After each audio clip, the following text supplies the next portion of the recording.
So script complete అవ్వడం వల్ల complete అవుద్ది, వెళ్దాం ఇంటికి. ఈ ఒక్క సీన్ నేను నిరంతరం ట్రై చేస్తుంటాను అనమాట. ఈ సీన్ కంప్లీట్ చేసేసి ఇంటికి వెళ్దాం, లేకపోతే ఈ సీక్వెన్స్ ఏదో ఉంది, ఇందులో ప్రాబ్లం ఉంది, ఇది కంప్లీట్ చేసి ఫ్యామిలీ స్పెండ్ చేద్దాం.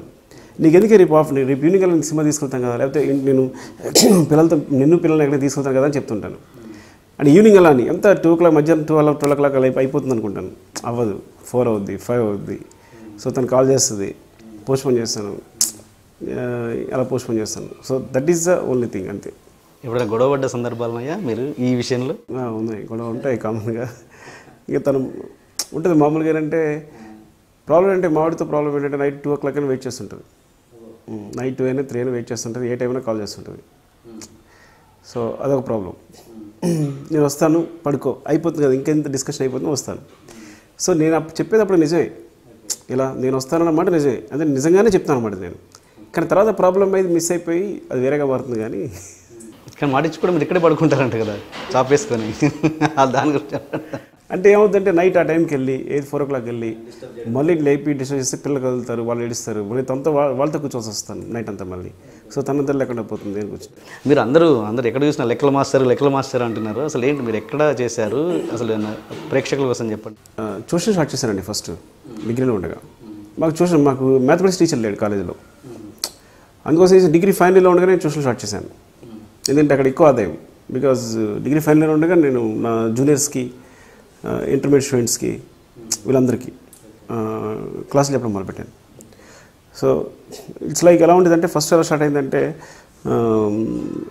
రియల్ అనాలిసిస్ అని ఉంటుంది, real number system degree first ఇయర్లో ఉంటుంది. సో దానికోసం వేరే ప్లేస్కి ఒక 10 kilometers వేరే మాస్టర్ ఉండేవారు, ఆయన దగ్గరికి వెళ్ళి మ్యాథమెటిక్స్ నేర్చుకునేవాళ్ళం. సో కాలేజీలో టీచర్ లేక, కాలేజ్ లెక్చర్ లేక వెళ్ళినప్పుడు ఆయన చెప్పేది అర్థం కాకపోతే మేము డిస్కస్ చేసేవాళ్ళం. మీరు కొంచెం ఎక్స్ప్లెయిన్ చేసేవాడు, నాకు అర్థమైంది అయితే కొంచెం ఎక్స్ప్లెయిన్ చేసేవాడు స్టూడెంట్స్కి, నా ఫ్రెండ్స్కి. అలా ఎక్స్ప్లెయిన్ చేయడంలో అలా టీచర్ అవ్వడం మొదలుపెట్టాను నేను. సో అదేమైంది అంటే నాకు ఫస్ట్ ఇయర్ సెకండ్ ఇయర్ అర్థమైంది కాబట్టి నేను ఎప్పుడైతే ఫైనల్ వచ్చానో ఈ ఫస్ట్ ఇయర్ స్టూడెంట్స్ నా దగ్గరికి వచ్చేవారు, అదే వాళ్ళని ట్యూషన్ టీచింగ్ చేస్తారు. సో ఆ కాన్ఫిడెన్స్ వచ్చి డిగ్రీ అయిపోయాక ట్యూషన్స్ పెట్టాను. ఓకే, అంటే ఓన్లీ ట్యూషన్స్ అంతా తప్పించి మీరు జాబ్ ఏం చేయలేదు? చెప్తాను, అదే ట్యూషన్ పెట్టాను. దానికైతే tetrahedral institute of science studies అని పెట్టాను, ఒక ట్యూషన్ సెంటర్ కదా. అందులో నేను మ్యాథమెటిక్స్ ఫీజు చెప్పేవాడిని, నా ఫ్రెండ్ తను ఒక కెమిస్ట్రీ చెప్పేవాడు. అట్లా ఇంకా ట్యూషన్ ఏంటంటే బాగా క్లిక్ అయింది. ఎంత క్లిక్ అయిందంటే నేను మార్నింగ్ 5 లేస్తే నైట్ 11 వరకు క్లాసెస్ ఉండేవి.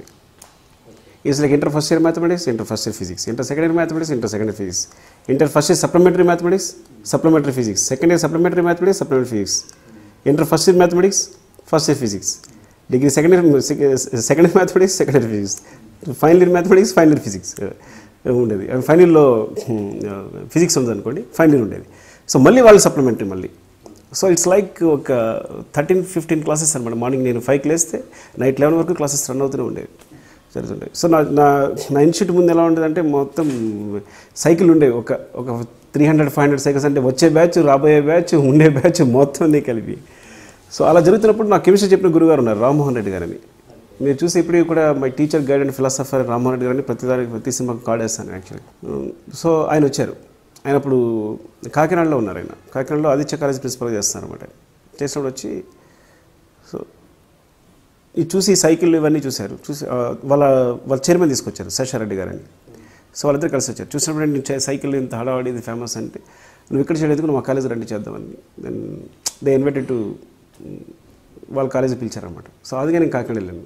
కాకినాడలో ఆదిత్య కాలేజీలో, అక్కడ ఆదిత్య జూనియర్ కాలేజ్ అని ఉంది, అందులో first year mathematics, second year mathematics. బిగినింగ్లో ఫీజు కూడా చెప్పేవాడిని, తర్వాత మ్యాథమెటిక్స్కి పరిమితం అయిపోయాను అనమాట. అలా కంటిన్యూ అయింది. రామ్మోహన్ గారు అంటే మీరు నాకు ఏదో స్టోరీ తెలుసు, వాళ్ళ ఎవరు మీ ఫ్రెండ్ ఏదో యాక్సిడెంట్ అయింది, చనిపోయారు, దాని నుంచి పుట్టిందే ఈ బటర్ఫ్లై కాన్సెప్ట్ అన్నది. యాక్చువల్లీ ఏంటంటే రామ్మోహన్ రెడ్డి గారు నా గురువు గారు. ఆయన సో ఇంకా ఆయన యాక్చువల్లీ ప్రోత్సహించ, అంటే నేను ఇక్కడికి వచ్చేస్తున్నప్పుడు కొంత మనీ ఇచ్చి వెళ్ళి ఓకే డైరెక్షన్ ట్రై చేసుకో అని చెప్పడం ఇవన్నీ కూడా ఆయనే. ఆయన ఇక్కడే తెలంగాణ సిద్దిపేట. సో అక్కడికి వచ్చారు రాజులు, ఆయన కాలేజీ లెక్చర్గా మాకు రాజులు వచ్చారు అనమాట. సో వాళ్ళ అబ్బాయి సంతోష్ అంటే చాలా చిన్నవాడు. నేను జస్ట్ లైక్ కిడ్లా బ్రదర్లో చూసేవాడిని, చిన్నపిల్లవాడు. చిన్నవాడు అంటే నాకన్నా బాగా చిన్నవాడు. వాడు తను బీఫామ్సీ చదువుతున్నాడు తను పోయేసరికి అనమాట. అంటే రకరకాల ఛాన్సెస్ ఉండే అనమాట. తను యాక్సిడెంట్లో పోయాడు. యాక్సిడెంట్లో పోయే టైంకి రకరకాల ఛాన్సెస్ ఉన్నాయి. ఎలా ఛాన్సెస్ ఉన్నాయంటే తను 3 days ముందే తన దగ్గరికి వెళ్ళాను నేను. వెళ్ళినప్పుడు నాతో వచ్చేస్తాడు. అంకుల్ మీతో వచ్చేస్తానే ఉన్నాడు. సరే వద్దుగా రారని 3 days ఆగిరా అన్నాను నేను. ఇలా యాక్చువల్గా తన ఆ రోజు కాలేజీకి వెళ్ళకూడదు. వాళ్ళ ఫాదర్ ఏంటంటే కాలేజీకి వెళ్ళొద్దు అన్నారు. సరే ఆగిపోయి కూడా చివరిలో లేదు డాడీ వెళ్తానని చెప్పి బయలుదేరాడు. అలాగే వాళ్ళ ఫ్రెండ్ ఉన్నాడు, చెన్నైలో పనిచేసేవాడు, చెన్నైలో చదివేవాడు ఫ్రెండ్. చెన్నైలో చదివిన ఫ్రెండ్ తన బిలినీర్ కొడుకు. యాక్చువల్గా తను ఫ్లైట్లో రావచ్చు, ఫ్లైట్ టికెట్స్ ఏం దొరకకపోతే ట్రైన్లో జనరల్ వచ్చేసాడు. జనరల్ వచ్చి పొద్దున వచ్చి ఆ రోజు వచ్చిన దగ్గర నుంచి వీడికి కొడుక్కి కారు ఇవ్వకూడదని వాళ్ళ ఫాదర్ అనుకున్నాడు. ఎట్టి బస్సులో కారు ఇవ్వను అని ఇద్దరికి గొడవ జరిగింది. అయినా సరే కారు తీసుకుని బయలుదేరిపోయాడు. బయలుదేరినవాడు కాలేజీకి వచ్చాడు. కాలేజీలో ఫ్రెండ్ని ఎవరైతే మా గురుగారు అబ్బాయి ఉన్నాడో తనని సంతోష్ డిస్టెన్స్లోకి వచ్చాడు. సో తను రావడం వల్ల సంతోష్ ఇద్దరు కలిసి బయలుదేరారు.